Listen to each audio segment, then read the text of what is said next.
ఓం సర్వస్వరూపే సర్వేశే సర్వశక్తి సమన్వితే భయేభ్యస్త్రాహినో దేవి దుర్గే దేవి నమోస్తుతే. ప్రేక్షక మహాశయులకు నమస్కారం. మీరు 30వ తారీఖు పుట్టారా? 30వ తారీఖు పుట్టినటువంటి వాళ్ళ జీవితం ఎలా ఉండబోతోంది? వాళ్ళకి ఏ నెంబర్ కలిసి వస్తుంది? ఏ నెంబర్లో వాళ్ళు దురదృష్టాన్ని కొని తెచ్చుకుంటారు?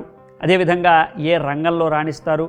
నిజానికి 30వ తారీఖు పుట్టినటువంటి వాళ్ళకి ఏదీ కూడా కలిసి రాదనేటువంటి అపోహ కూడా ఉంది. అదేవిధంగా అది నిజమా కాదా, అలాగే ఏ రంగంలో వాళ్ళు రాణిస్తారు, వాళ్ళకి వివాహము సంతానము అన్నీ కూడా బాగుంటాయా, ఇవన్నీ కూడా పరిశీలించినట్లయితే 30వ తారీఖు పుట్టినటువంటి వాళ్ళకి సాధారణంగా జాలి దయ ఇవన్నీ కూడా ఎక్కువ. అంతేకాదు టీచర్లుగా, అలాగే మనకి సర్పంచులుగా, ఎంఆర్ఓలుగా, అలాగే మనకి గ్రామ పరిరక్షకులుగా కూడా మనకి ఎక్కువగా వీళ్ళు కనబడుతూ ఉంటారు. అంతేకాదు పురోహితులుగా, అలాగే ఏదైనా ఒక మార్గాన్ని సూచించేటువంటి మెంటర్స్గా వీళ్ళు మనకి కనబడుతూ ఉంటారు. వీళ్ళు జీవించేది చాలా తక్కువ సమయం అని చెప్పచ్చు. నిజానికి అల్పాయుష్కులు 30వ తారీఖు పుట్టినటువంటి వాళ్ళు.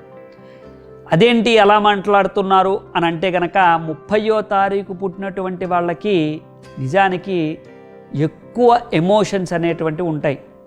ఎమోషన్స్ ఎప్పుడైతే బాగా క్యారీ చేసేటువంటి వాళ్ళు ఉంటారో వాళ్ళు చాలా సెన్సిటివ్గా ఎదుటివారిని నమ్మి మోసపోవటం ద్వారా కానీ, లేదా ఏదైనా మందులు బాగా వాడి అవి పడక శరీరాన్ని చాలించడం కానీ, లేదంటే ఏదైనా దుర్ఘటన జరిగినప్పుడు దాన్ని తట్టుకోలేక మానసికంగా కృంగిపోవడం, లేదా కోమాలో ఉండటం, ఇలాంటివన్నీ ఎక్కువగా 30వ తారీఖు పుట్టినటువంటి వాళ్ళని మనం చూడొచ్చు. నిజానికి వాళ్ళు సాధించేటువంటిది చాలా సౌమ్యంగా ఉండేటువంటిది. అంటే నేను ముందుగానే చెప్పాను, వీళ్ళకి సెన్సిటివిటీ ఎక్కువ. అందువల్ల ఏ గొడవ, ఏ గందరగోళం, ఏ పోటీతత్వం లేనటువంటి కొన్ని ఉద్యోగాలు ఉంటాయి. టీచర్గా కావచ్చు, లేదా ప్రొఫెసర్గా కావచ్చు, లేదంటే ఏదైనా వృత్తి వ్యాపారాల్లో కావచ్చు, ఒక నేర్పించేటువంటి ట్రైనర్గా, మెంటర్గా, ఏ విధంగా అయితే మనకి ప్రధానమైనటువంటి వాటిల్లో ముఖ్యంగా ఎదగడానికి ప్రతి వారికి అవసరమయ్యేటువంటి స్థానాలు ఎక్కడెక్కడైతే ఉన్నాయో ఆయా స్థానాల్లో వీళ్ళు మనకి కనబడుతూ ఉంటారు. వీళ్ళకి అన్నీ కూడా ఇష్టమవుతాయి, కానీ ఇష్టమైన దాన్ని సాధించుకోవడం కోసం చాలా కష్టపడాల్సి ఉంటుంది. స్వీట్ ఇష్టమా, హాట్ ఇష్టమా, లేదా ఏదైనా ఇష్టమైన దాన్ని పొందడం కోసం వీళ్ళు చాలా శ్రమ పడాల్సినటువంటి అవసరం ఉంటుంది. దానికోసం వీళ్ళు నిరంతర శ్రమ పడుతూ ఉండాలి. శ్రమ పడడం, సహాయం చేయటం వీళ్ళకి చాలా సహజమైనటువంటి లక్షణం.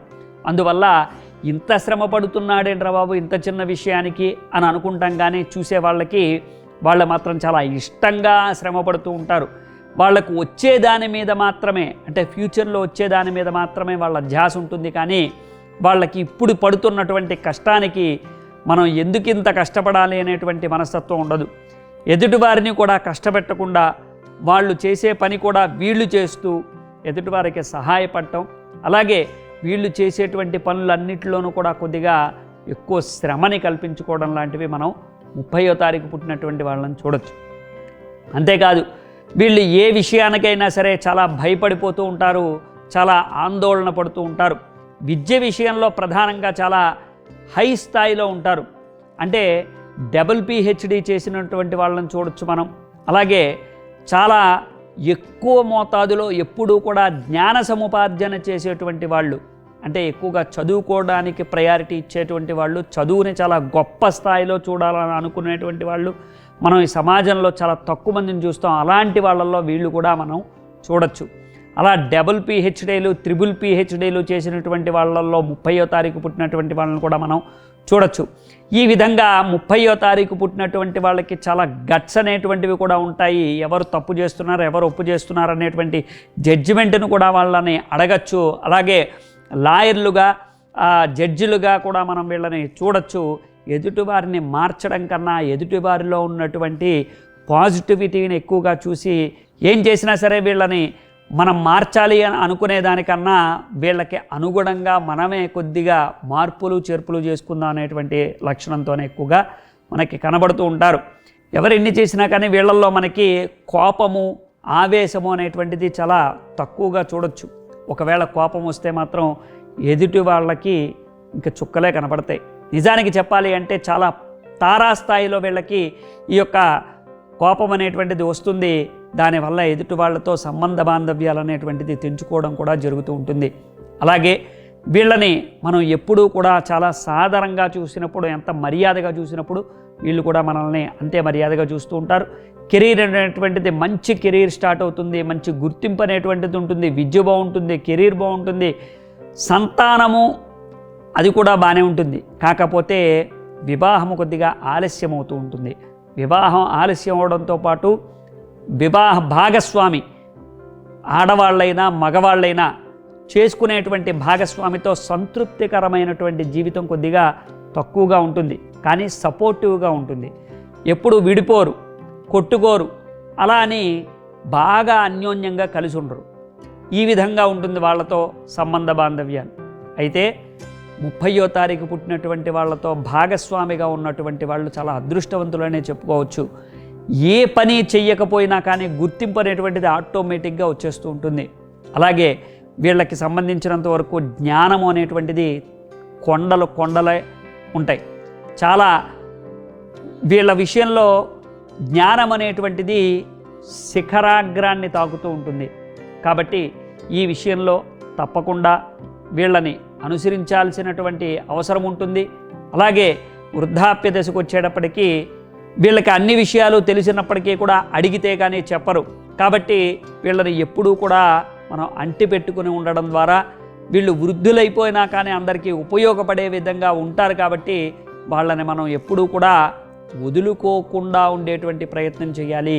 వృద్ధాప్య దశకు వచ్చేటువంటి వాళ్ళని మనం ఎప్పుడూ కూడా వదులుకోకుండా ప్రయత్నం చేస్తూ ఉండాలి. చాలా తక్కువ మంది వృద్ధాప్య దశ దాకా ఉండేటువంటి అవకాశాలు ఉన్నాయి. ఇంచుమించు 50 దాటిన తర్వాత 50 నుంచి 60 మధ్యలో వీళ్ళ కాలం ఎప్పుడూ కూడా ముగిసిపోతూ ఉంటుంది.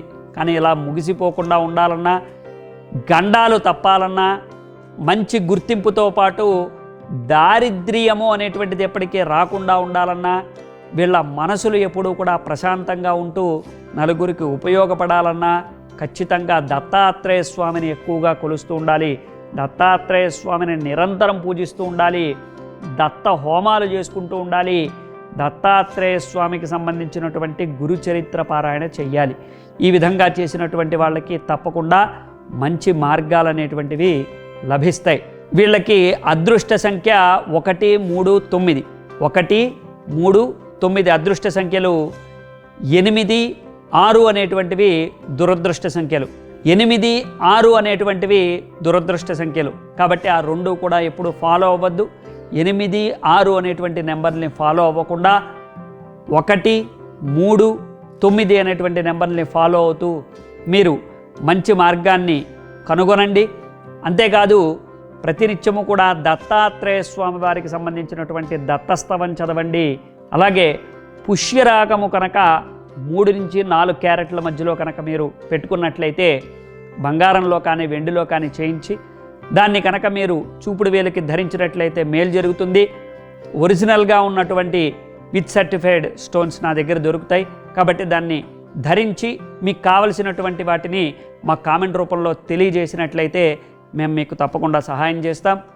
అనేక రకాలైనటువంటి సందేహాలకి మా కామెంట్ రూపంలో తెలియజేయండి. శుభం భూయాత్.